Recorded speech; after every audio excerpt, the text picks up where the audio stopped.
मेरे प्यारे बच्चों, आप सभी लोगों का हार्दिक स्वागत और अभिनंदन हमारे इस चैनल में। इसका नाम है ज्योति केमिस्ट्री क्लासेस।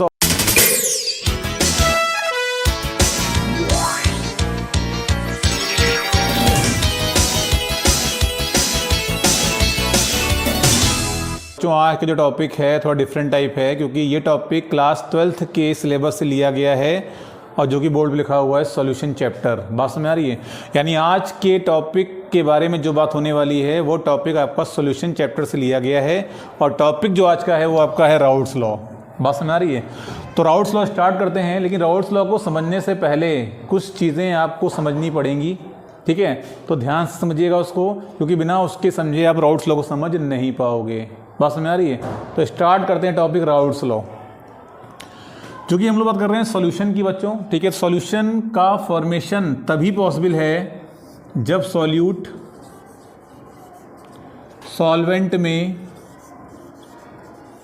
मिक्स किया जाए। सॉल्यूट जब सॉल्वेंट मिक्स किया जाता है तो बनता है आपका सॉल्यूशन।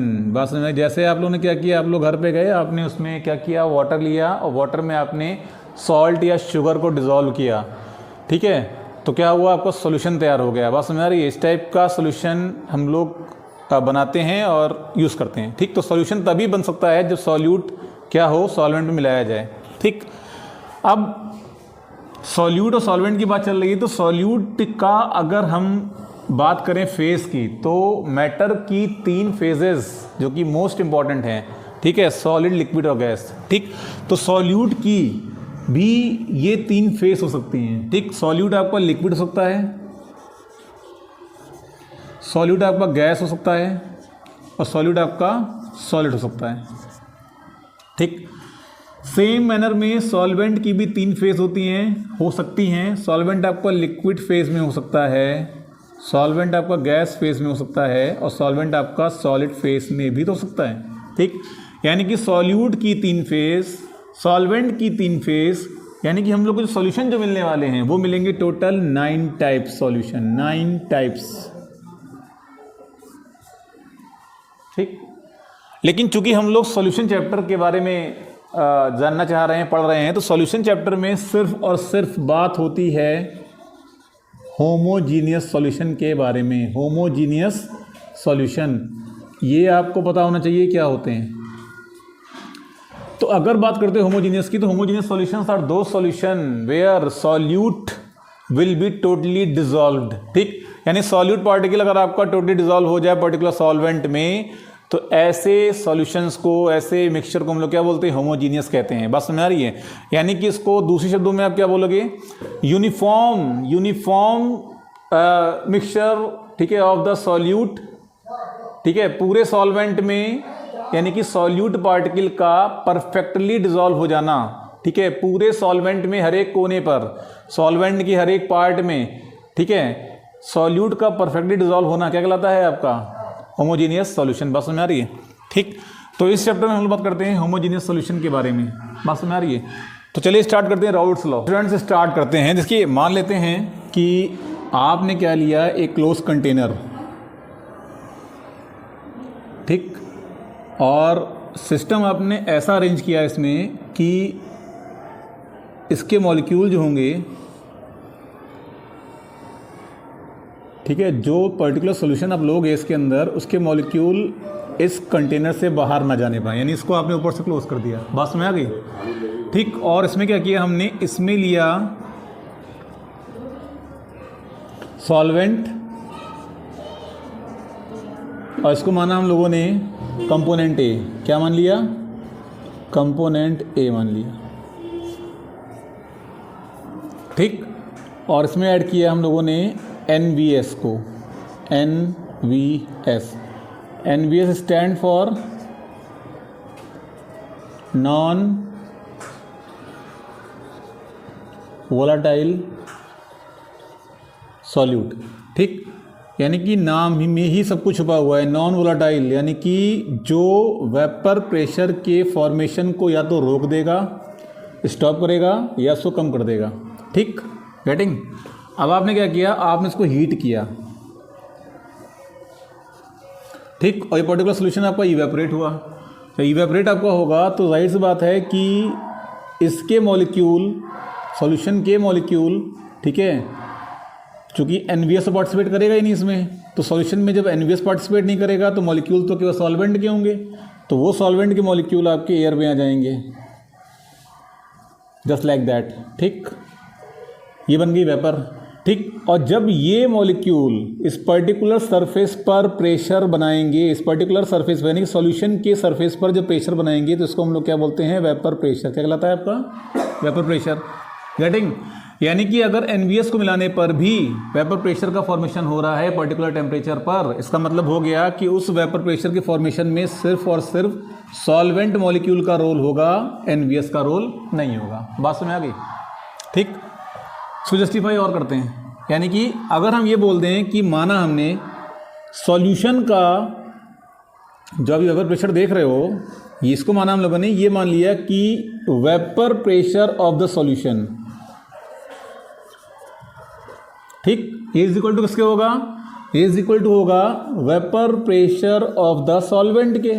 सिंपल भाई, जो भी वेपर फॉर्म हुई है उसमें NVS का तो कोई रोल नहीं है ना, वो मॉलिक्यूल तो आपके जो एयर में आए हैं जंप करके सरफेस से, वो तो मॉलिक्यूल सॉल्वेंट के हैं। ठीक, और ये मॉलिक्यूल जो पर्टिकुलर सरफेस पर प्रेशर बना रहे हैं उसको हम लोग वेपर प्रेशर बोल रहे हैं। ठीक, तो यानी कि अगर हम सॉल्यूशन के वेपर प्रेशर की बात करेंगे तो वो डिपेंड कर रहा है सिर्फ और सिर्फ सॉल्वेंट के वेपर प्रेशर पर, यानी कि vapour pressure of the solution is equal to vapour pressure of the solvent. बात समझ आ गई? ठीक, अगर हम इस कंपोनेंट के यानी कि ए कंपोनेंट के वेपर प्रेशर को कंसीडर कर लें PA, ठीक, तो जो आपको PS होगा यानी कि pressure of the vapour pressure of the solution, वो इज इक्वल टू आपका हो जाएगा PA। सिंपल।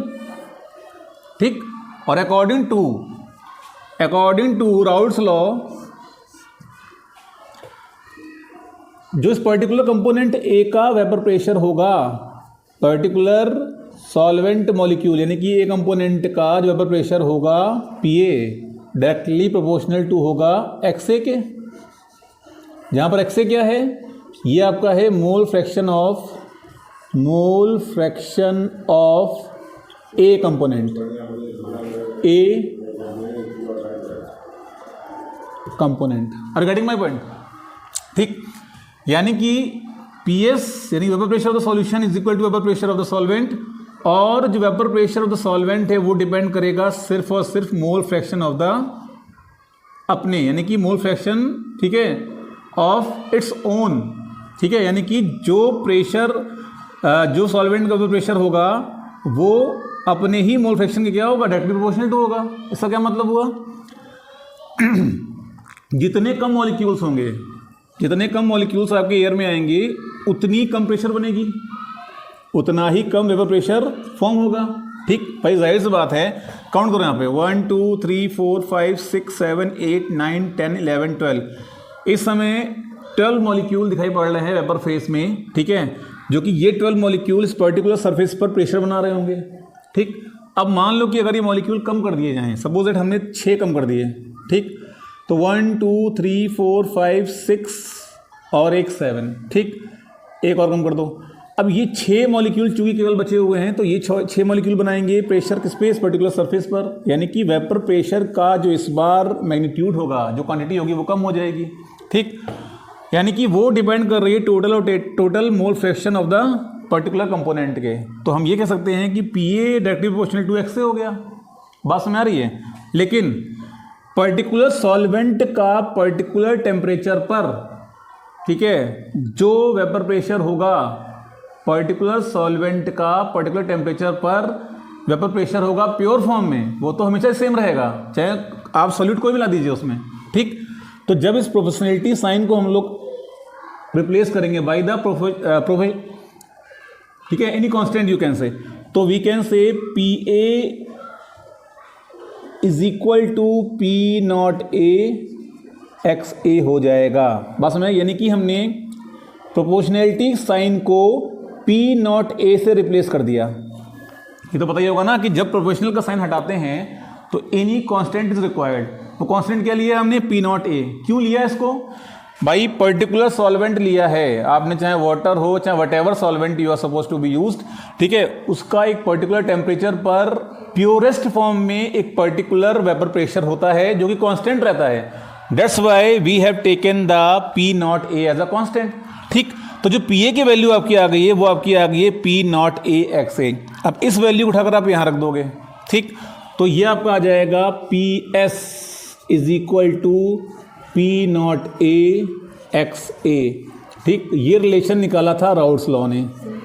ठीक, तो according to Raoult's law the vapour pressure of the solution, vapour pressure of the solution containing a non volatile solute, ठीक, directly proportional to the mole fraction of the particular solvent. That's it. ठीक, अगर कोई आपसे पूछता है कि what is the Raoult law for the non volatile solute, what is your answer? Your answer will be the vapour pressure of the solution containing a non volatile solute is directly proportional to, ठीक है, directly proportional to the mole fraction of the particular solvent. That's it. तो बच्चों हम लोग discuss कर चुके हैं कि राउल्ट्स लॉ क्या है। ठीक है, उसने कहा कि at the given temperature the vapour pressure of the solution containing the non volatile solute is directly proportional to the mole fraction of the solvent. ठीक, इसको हम लोग और किस रूप में देख सकते हैं इसके बारे में बात हो जाए तो अगर मैं आपसे ये बोलूं कि अगर आपने लिया है बाइनरी सॉल्यूशन, क्या लिया है? Binary solution.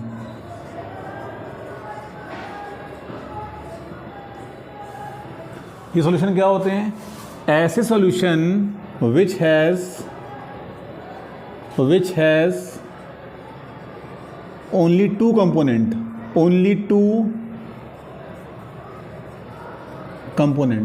getting my point? यानी one component is a solute, another will be a solvent। ठीक, तो दोनों के मोल फ्रैक्शन होंगे।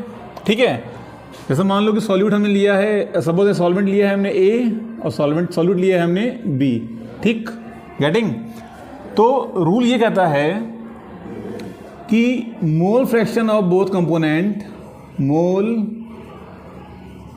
Fraction of both component in the solution, ठीक, always will be as follows, यानी कि X A plus X B is equal to 1। यानी कि अगर आपने सॉल्यूशन को बाइनरी लिया है तो दोनों कंपोनेंट के जो मोल फ्रैक्शन का जो एडिशन होगा वो 1 के बराबर आता है। ये रूल है। ठीक है, ये होता है। ठीक, गेटिंग?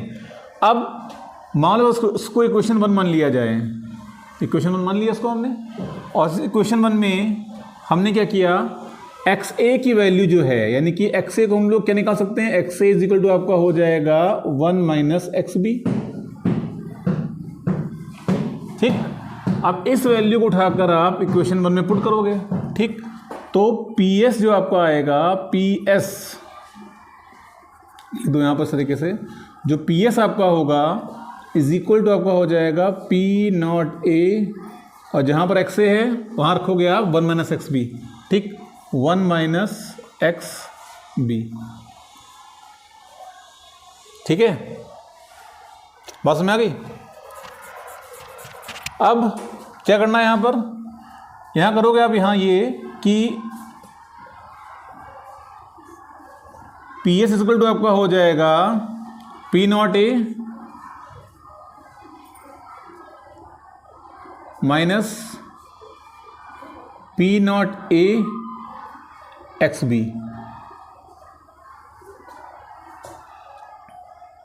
ठीक है, अब क्या करना है, इसमें करना ये है, इसको इधर ले आओगे तो ये आपका हो जाएगा P naught A X B is equal to P naught A minus इधर जाएगा आपका पी एस। ठीक, तो एक्स बी आपको जो हो जाएगा ये क्या हो जाएगा, P naught A minus P S divide by P naught A. ठीक है, बात समझ आ गई? ठीक, तो ये राउल्ट्स लॉ का मॉडिफाइड रूप है। ठीक है, मॉडिफाइड रूप। जैसे जो मोल फ्रैक्शन आपका होगा, यहाँ पे हमने क्या माना है, ये जो आप देख रहे हो पी नॉट ए, बेसिकली क्या है, बेसिकली जो पी नॉट ए है ये आपका है vapour pressure of the pure solvent. Are you getting my point? Vapour pressure of the pure solvent, ठीक है, इन द सॉल्यूशन। ठीक, पी नॉट ए माना है हमने। तो यहाँ पर हमने एक्स बी यानी एक्स ए के लिया था हमने, एक्स ए जो आपका था वो था आपका मोल fraction of the particular solvent, और हमने इसको रिप्लेस किया एक्स बी से, यानी कि mole fraction of the solute. ठीक, तो कुल मिला के जो हमारी मॉडिफाइड रूप जो आया है वो आया है एक्स बी यानी कि mole fraction of the solute is equal to P naught A minus P S upon P naught A. ठीक है, वेयर देखो यहाँ ध्यान देखिएगा, यहाँ पे where P naught A minus P S, इसको हम लोग बोलते हैं लोअरिंग इन वेपर प्रेशर। ठीक, वेपर प्रेशर का कम हो जाना, जहां पर पी नॉट ए क्या है, vapour pressure of the pure solvent, and P S is the vapour pressure of the solution. ठीक, बट अगर हम बात करते हैं P not minus P S upon P not की, ठीक, तो इसको हम लोग बोलते हैं आर एल वी पी। क्या बोलते हैं? आर एल वी पी, यानी कि relative lowering in vapour pressure. Relative lowering in vapour pressure it is called R L V P. तो अब आप राउल्ट्स लॉ को दूसरे शब्दों में भी कह सकते हैं। ठीक, क्या कहेंगे? एट द गिवन टेम्परेचर, ठीक, at the particular given temperature the relative lowering in vapour pressure of the solution, ठीक, is always equal to the mole fraction of the solute. This is another form of the particular Raoult's law. I am repeating myself. According to the Raoult's law, ठीक है, at the given temperature, as a particular temperature, the relative lowering in vapor pressure, relative lowering in vapor pressure यानी कि this, ठीक है, this is equal to the mole fraction of the solute. ठीक, getting? इसको अच्छे से क्या बताओगे? At the given temperature the solution having a non volatile solute, ठीक, the relative lowering in vapour pressure of the solution having a non volatile solute is equal to the mole fraction of the solute. This is another form of the Raoult's law for the non volatile solute. Are getting my point? Thank you so much.